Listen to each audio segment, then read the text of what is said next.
এই এইটুকুনি এইটুকুনি আলু ভাজা বড় ঢুকে দিয়েছো। দেখি তুমি খাও শিবাং সেটা তো এটা খাও খাও তুমি তোমাকে দিয়েছি তুমি জোর করে। আচ্ছা শিবাং খেয়ে দেখো তো কেমন। Hey guys, good morning. Welcome back to my channel. আশা করি তোমরা সবাই খুব ভালো আছো, আমরাও বেশ ভালো আছি। আর এই যে দেখো বাবু এখন আমার কোলে বসে বসে খাচ্ছে।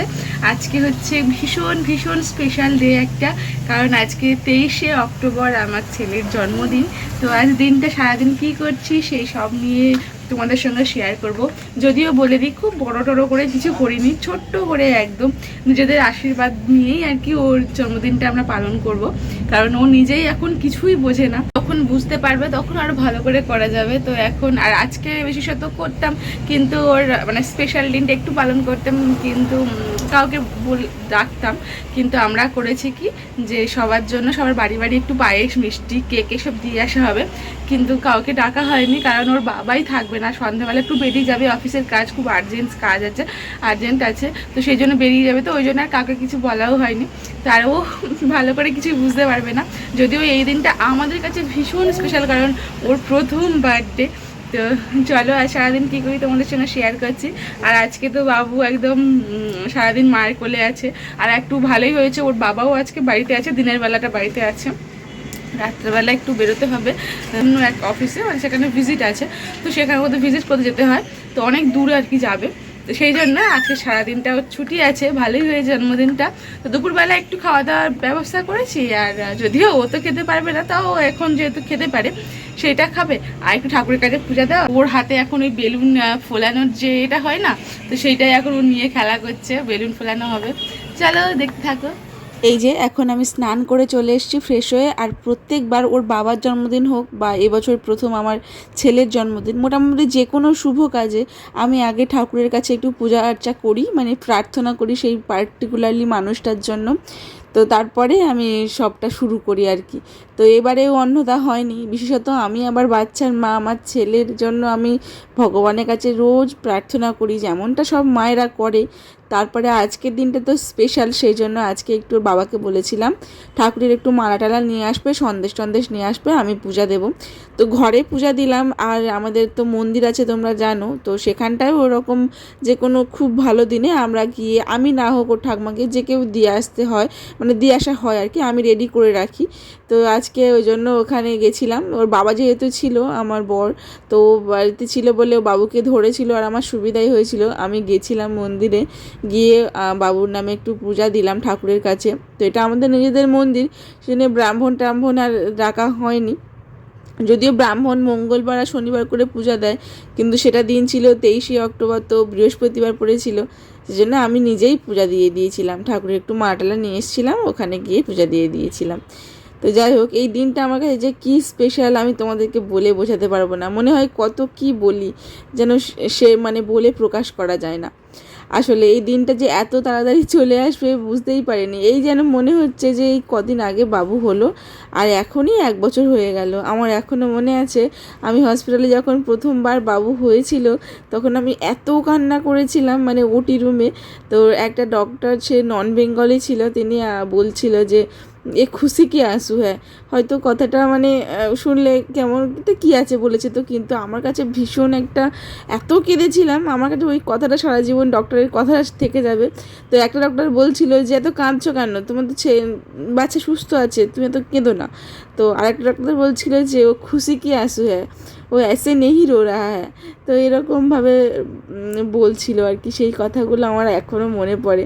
তো খুব ভালো লাগে যে আমি, আর মাঝে মাঝে আমি তো বিশ্বাস করতে পারি না যে আমার সেই ছোট্ট বাচ্চাটাকে আমি তিলে তিলে গড়ে তুলেছি একটা বছর। ওর ভগবান অনেক ভালো মানুষ তৈরি করুক আর সবসময় সুস্থ রাখুক, এছাড়া আমার আর কোনো কিছু চাই না ভগবানের কাছে। তো আমি যে কি বলবো, আজ দিনটা আমার কাছে কতটা স্পেশাল আমি বললেও যেন শেষ হবে না একটা মায়ের কাছে আর কি। তো আমার বাচ্চাটা আমি অনেক কষ্ট করে পেয়েছি, হ্যাঁ অনেকেই মনে করবে যে বাচ্চা সবাই কষ্ট করেই পায়, কিন্তু আমার একটু প্রবলেম থাকার জন্য আমি সত্যি অনেকটাই কষ্ট করেছিলাম। তো ওই জন্য আর সবার কথা তো আমি বলতে পারবো না, আমি আমার কথা বলতে পারি। তো তো যদিও সব মাই খুব কষ্ট করে তার সন্তানকে পায়, আর সেই সন্তান যখন নিজে হাতে গড়ে 1 বছরের জন্মদিন পালন করা হয় কতটা আনন্দ হয় বলো তো। তো খুব আনন্দ হচ্ছিল আমার সেই দিন। আমার ছেলে তো এখন বোঝে না, ওর এক্সাইটমেন্টই ছিল না, কিন্তু ওর যতটা এক্সাইটমেন্ট ও ফিল করতো, মনে হয় তার দ্বিগুণ এক্সাইটমেন্ট আমার মধ্যে কাজ করছিল, আমার ওর বাবার।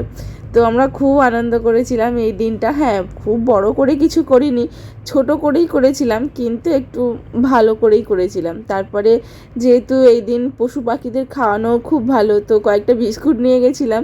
মন্দিরের কাছে কয়েকটা কুকুর বিড়াল থাকে, তাদেরকে দিলাম।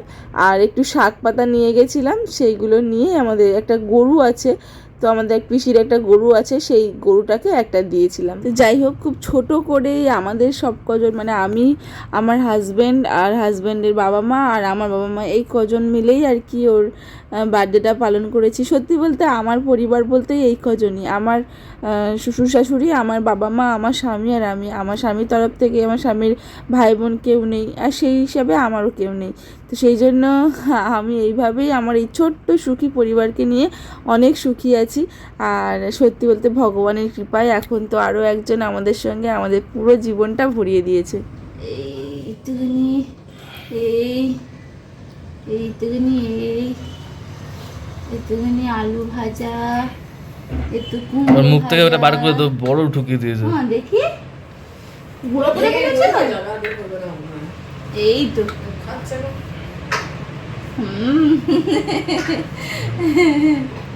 আচ্ছা, আর কি খাবে আমার বাবাটা? একটু মাছের মাথাটা দেখি তো, একটু মাছের মাথাটা।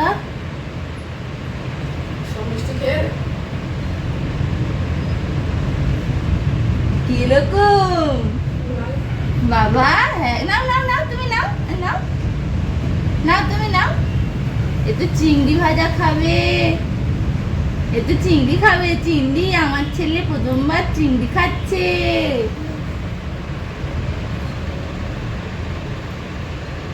একটু চিংড়ি ভাজা খেয়েছে। চিংড়ি ভাজা কোনটা নেবে না? কোনটা নেবে না?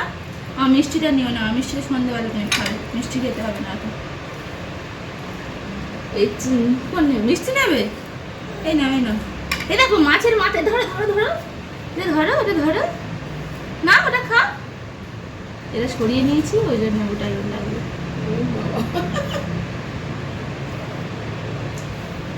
খাও খাও না, একটু বাবা খাইয়ে দেবে। তুমি খাও। শিবাংশ, এটা খাও, খাও তুমি, তোমাকে দিয়েছি, তুমি জোর করে। আচ্ছা নিক না, তুমি তাড়াহুড়ো করো না। ও হোক গে, পা থালা তুলুক।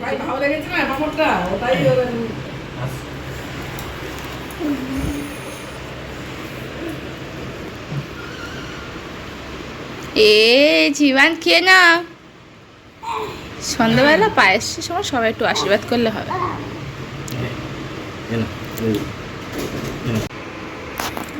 শিবাংশ খেয়ে দেখো তো কেমন কেমন লাগছে, গপ গপ করে খেয়ে নেবে আজকে। খেয়ে নেবে, কেমন লাগলো? চিংড়ি, চিংড়ি খাবে, মাছ খাবে, সব খাবে আজকে না বাবা? তুমি বসে বসে খাবে। হ্যাঁ, ও বলেছে হ্যাঁ খাবে।